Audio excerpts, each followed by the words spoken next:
Welcome back, everyone. The final segment in our Father's Day edition of the Chat Pack. And before we go to all those fathers out there, of course, Monty Mesa Clay being a junior, his father the senior, and Laquan Kimbrough, and to all of our fathers that are with us now or no longer here but in memory, we wish all of you a very happy and healthy and, as always, a great Father's Day. Now, your dad's a big help to you. Tommy Yankello, of course, from World Class Boxing.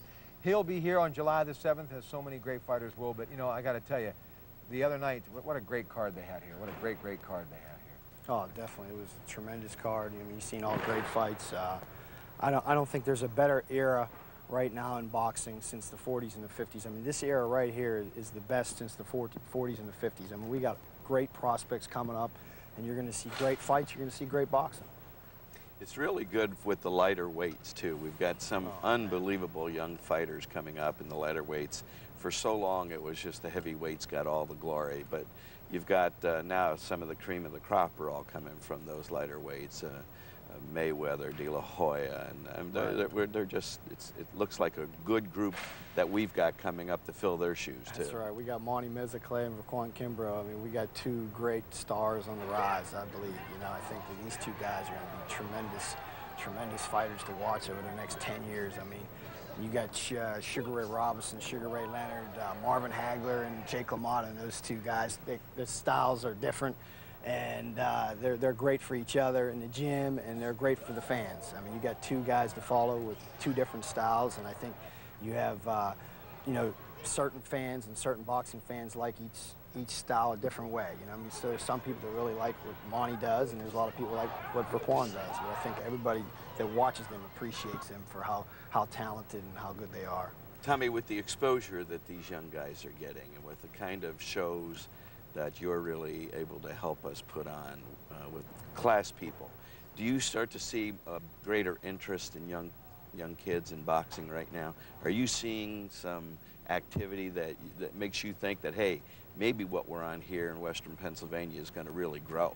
Definitely, Ted, definitely. I mean, without a doubt. We have more kids in the gym every day. Each and every day there's another kid that comes to the door saying, young kids, you know, want to box and show the interest. And I tell you what, I think I have I'm going to start talking about this kid now, but I have an 11-year-old that I think is, when I seen Laquan when he was 10 or 11 years old, I had all these, you know, aspirations. I had all these visions for him, and I have the same visions for this young man. And Who is he, Tony? His kid's name is, Michael, I'm sorry, David Fitzpatrick. And he's got a brother, Michael, too. But he's a tough kid. He plays all the sports right now, but he really likes boxing.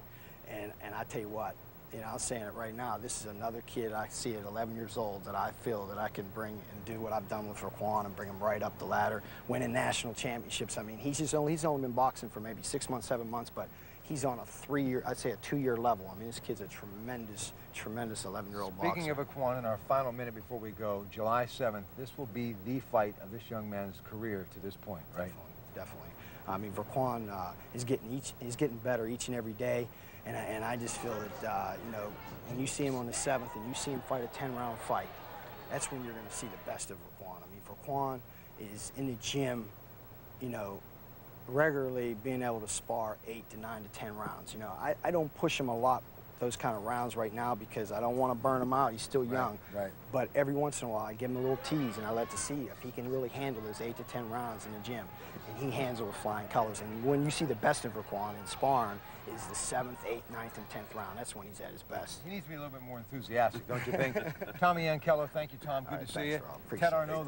Thank you. The one and only Mr. Arnaud, ladies and gentlemen. And again, we'll be here next week. And don't forget, July the 7th, you will not want to miss it. First 10-rounder, 1-800-80-40-HOT. So long. And thanks to all of you for making this show what it is. So long, everybody.